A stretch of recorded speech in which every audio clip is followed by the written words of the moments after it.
चलिए दोस्तों, मैं देवेश कुमार पाठक एस्ट्रोलॉजर आप सभी का अपने YouTube चैनल अल्टीमेट ज्योतिष गुरु में हृदय से वंदन करता हूं। एक बहुत ही महत्वपूर्ण मैं आपको वीडियो देने जा रहा हूं जो कि रिगार्डिंग 8 अप्रैल के पूर्ण सूर्य ग्रहण के ऊपर है। उसके बारे में मैं आपको बताने जा रहा हूं। टोटल सोलर इक्लिप्स ऑन 8 अप्रैल 2024।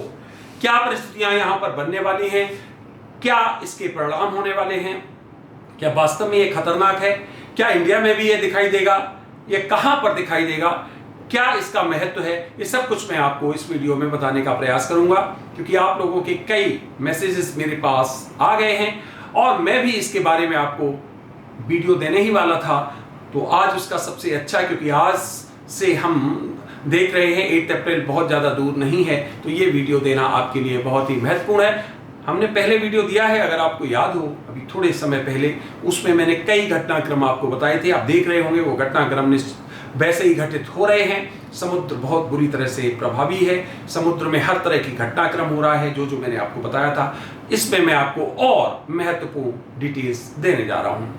तो ये जो आपका टोटल सोलर इक्लिप्स ऑन 8 अप्रैल 2024 है, वो नॉर्थ अमेरिका कॉन्टिनेंट जो है उसमें, महाद्वीप जो है उसमें दिखाई देगा और अलग अलग क्षेत्रों में दिखाई देगा, जिसमें आपका टेक्सास है, जिसमें चलो एक लार्जर लेवल पे ले लें तो मैक्सिको है, अमेरिका है, कनाडा है, उस क्षेत्र में पूरे के पूरे में ये परिलक्षित होगा या दिखाई देगा।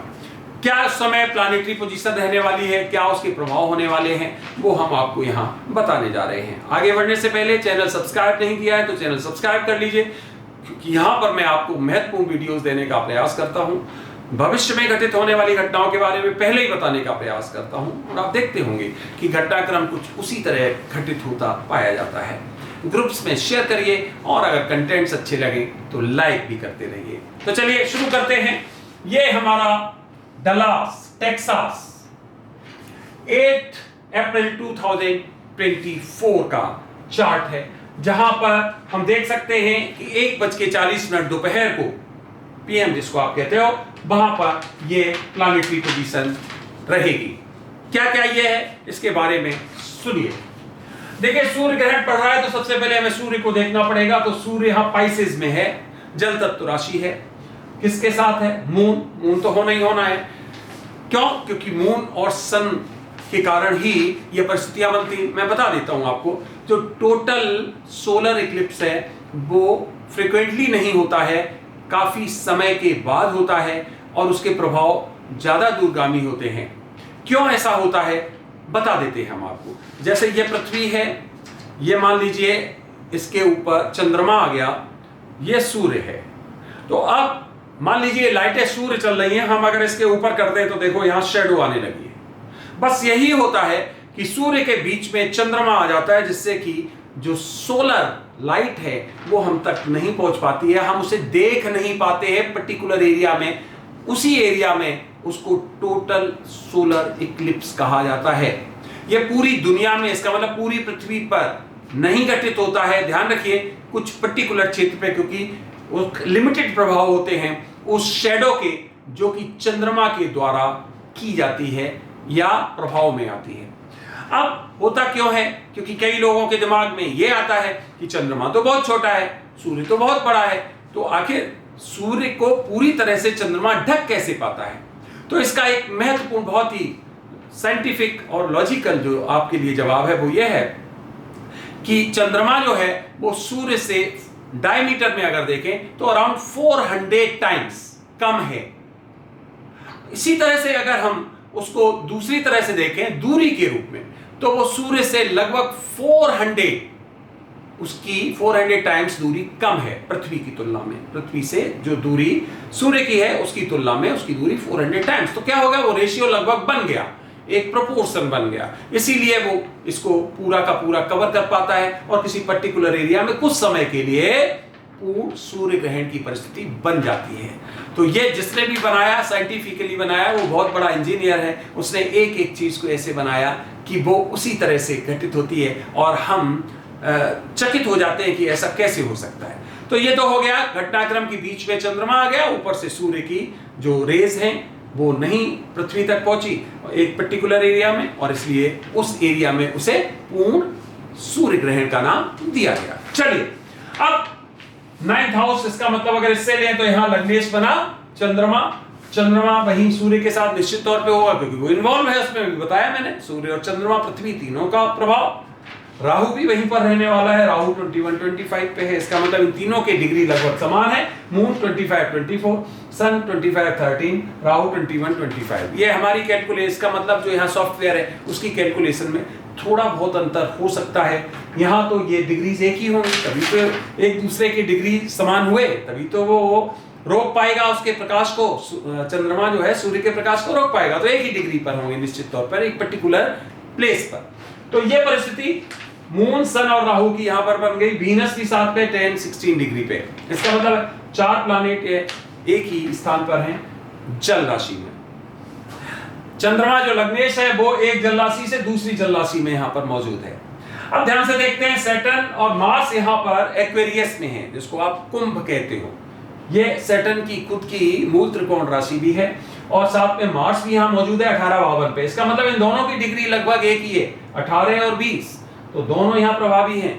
ये एरिया 8th हाउस जो है वो समुद्री महासागरीय क्षेत्र, जल क्षेत्र को कहा जाता है। तो यहां पर सैटर्न मार्स दोनों पर हैं, तो यहां पर प्रभाव और ज्यादा दिखाई देगा। इसका मतलब जल तत्व में ज्यादा प्रभाव दिखाई देगा इन दिनों में। आप देखेंगे सुनामीज हैं, आप देखेंगे वॉल्केनोज हैं, आप देखेंगे यहाँ अनावश्यक रूप से अग्नि के जो या वायु के तत्व, क्योंकि सैटर्न भी वायु राशि है, वायु तत्व है, वायु तत्व प्लैनेट है। तो इस तरह से ये परिस्थितियां यहाँ पर दिखाई दे रही हैं, और ये राशि भी वायु तत्व है। तो वायु में वायु सैटर्न का मौजूद होना, मार्स अग्नि का मौजूद होना, तो ये एनर्जाइज हो गई पूरी की पूरी ये राशि, जिसको एक्वेरियस कहते हो, और जो 8th हाउस में। तो इस तरह से ये समुद्री क्षेत्र में बहुत ज्यादा उथल पुथल दिखाई देगी।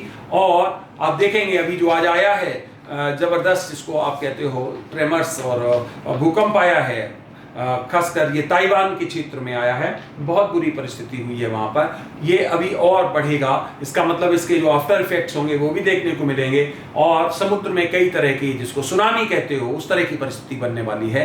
तो ये इसी कारण से यहाँ दिखाई दे रहे हैं। अब यहाँ पर जो आप अगले हाउस में देख रहे हो, जो आग्नेय राशि है, जिसको एरीज कहते हो या मेष कहते हो, वहां जुपिटर और मरकरी, ये भी आपस में एक दूसरे के एनिमी हैं, दोनों मौजूद हैं। हालांकि इनकी डिग्री में बहुत अंतर है। यहाँ पर जो जुपिटर है 24-51 है, और मरकरी रेट्रोग्रेड है 35 डिग्री पे। तो यहाँ मरकरी जो है वो सन से कंबस्ट हो गया। तो सन से कौन कौन कंबस्ट हुआ? मून कंबस्ट हुआ, मरकरी कंबस्ट हुआ, राहु के वहां होने से ये ग्रहण दोष हुआ सूर्य के लिए। ये महत्वपूर्ण घटनाएं एस्ट्रोलॉजिकली ये सब घटित हो रही हैं। आप देख पा रहे होंगे इन्हीं 3 8th, 9th और 10th या राशि अगर देखें तो कुंभ, मीन और मेष, इन्हीं में सभी प्लैनेट्स मौजूद हैं। केवल केतु और राहु तो एक दूसरे को अपोजिट होने ही है, तो वो 3rd हाउस में केतु वर्गों में है। बाकी सभी प्लैनेट्स यहाँ 8 प्लैनेट्स कहां मौजूद हैं? ये एक्वेरियस, पाइसेस और एरीज, जिसको आप हिंदी में कहते हो कुंभ, मीन और मेष में मौजूद हैं। तो एक बहुत, इसका मतलब पूरा का पूरा क्षेत्र, पूरी ये राशियां प्रभावी हो गई हैं, एक्टिव हो गई हैं, एनर्जाइज हो गई। विशेष बात यह है कि यहां पर अगर हम देखें जो प्लैनेट्स हैं वो मैत्री वाले नहीं हैं, एक दूसरे के ऑपोजिट है। जुपिटर से मरकरी रेट्रोग्रेड है, आप देख रहे हो आप, इसकी डिग्री भी लगभग यहीं पे है, 6 डिग्री का ये अंतर नहीं हो रहा है, 5 डिग्री का लगभग अंतर हो रहा है। तो जुपिटर और मरकरी एक साथ मौजूद है। यहां पर मून, सन, राहु बता दिया आपस में एक दूसरे से प्रभावित है। वीनस भी यहां पर मौजूद है। इसी तरह से सैटर्न, मार्स, ये भी एक दूसरे के रेसिप्रोकल नहीं है, एक दूसरे के ऑपोजिट हैं, एक तरह से आप कह सकते हो। तो वो भी एक साथ है, उनकी भी मैत्री नहीं है, शत्रुता है। तो ये भी, इसका मतलब हर हाउस जो है एनर्जाइज है, लेकिन अपने किससे? शत्रुओं के साथ मिलके। तो क्या है, बड़ी बड़ी घटनाएं घटित होंगी। अभी ये आपने देखा एक महत्वपूर्ण ये घटना घटित हुई ताइवान में, इस तरह के अभी और आएंगे। ध्यान रखिए। कई ट्रेमर्स आएंगे, दुनिया के विभिन्न हिस्सों में आएंगे, समुद्र बहुत प्रभावी रहेंगे, समुद्रों में आप देखेंगे अग्नि तत्व बहुत ज्यादा इफेक्टिव हो रहा है, इसलिए महायुद्ध युद्ध कुछ भी नकारे नहीं जा सकते हैं, ध्यान रखना। और ये हमारा जो सूर्य ग्रहण है, पूर्ण सूर्य ग्रहण, ये कई तरह के बैड इफेक्ट्स लेके आने वाला है, इसमें कोई शक नहीं है। एक और महत्वपूर्ण बात बता दूं, 24 में ही आप देखेंगे गर्मी विकट होने वाली है, मैं पहले ही वीडियो दे चुका हूं, विकट गर्मी होने वाली, बहुत भयंकर तूफान आने वाले हैं। इतने भयंकर तूफान आएंगे क्योंकि जब जल ज्यादा गर्म होगा तो ये परिस्थितियां बनेंगी, जल का जो स्तर है बढ़ने वाला है, कई जगह सूखा पड़ने वाली है, ड्राउट्स जिसको कहते हो, कई जगह इतनी बरसात होने वाली है कि वो वहां फ्लड्स देखेंगे आप। इस तरह की परिस्थितियां जो ये अनयूजुअल्स होती हैं, अनयूजुअल सर्कमस्टेंसेज होती हैं, अनयूजुअल नेचुरल फेनोमेना होते हैं, वो आपको सब दिखाई देंगे इस कालखंड में।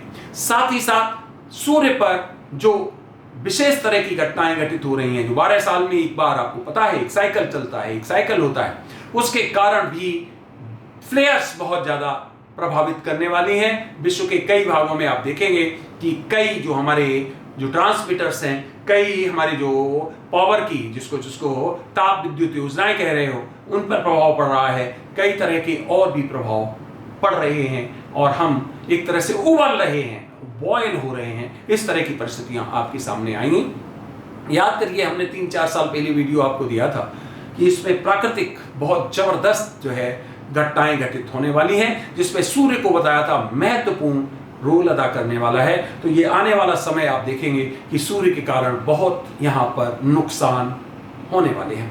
तो भूकंप आप देखेंगे, अभी ये तो शुरुआत है, और भूकंप आएंगे, साथ ही साथ ये बड़े बड़े आपके तूफान, आग लगेंगी, आप देखेंगे बड़े बड़े जंगलों में जो दुनिया में है, वहां पर अनावश्यक रूप से आग लगेंगी, इतनी आग लगेंगी कि उनको बुझाने में बहुत रिसोर्सेज खर्च करने पड़ेंगे, फ्लड्स बहुत होंगे, सूखा बहुत होगी, युद्ध की परिस्थितियां जबरदस्त बन रही हैं और भूखमरी बहुत बढ़ने वाली है।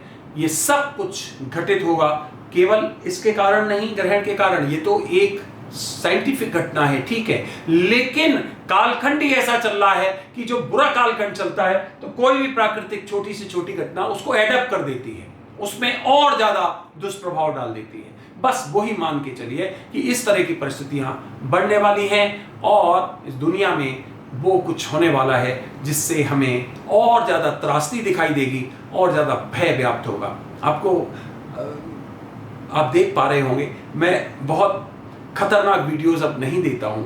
रीजन उसका यही है कि जब उसका कालखंड आ जाए उसी समय तो ज्यादा अच्छा है, नहीं तो लोग कई बार भयग्रस्त हो जाते हैं। तो हम उसको प्रयास करते हैं कि आपको एक पॉलिश्ड वे में बता दें।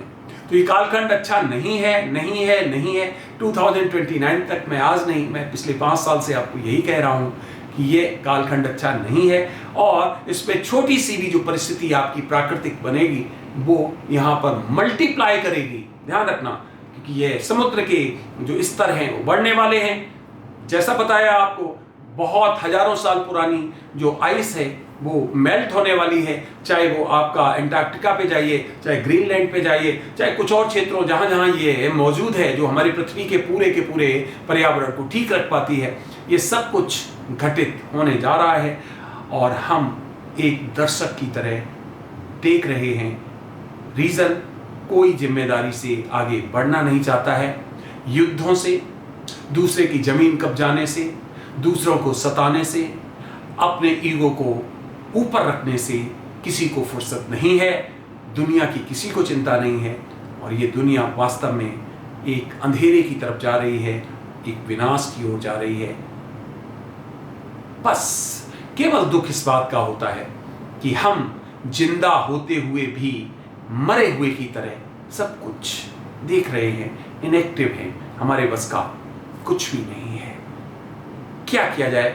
क्योंकि हर व्यक्ति यही सोचता है, हम अकेले क्या कर सकते हैं जब इतनी बड़ी बड़ी शक्तियां, इतने बड़े बड़े नेता, इतने बड़े बड़े जिम्मेदार और अमीर देश कुछ भी नहीं कर रहे हैं। वो केवल और केवल अपने स्वार्थ में लगे हुए हैं। तो हम क्या कर सकते हैं? तो ठीक है, जैसा होना है, पहले भी हुआ है, कई बार दुनिया समाप्त हुई है, फिर वैसा ही होगा। जो रचा होगा विधाता ने वही होगा।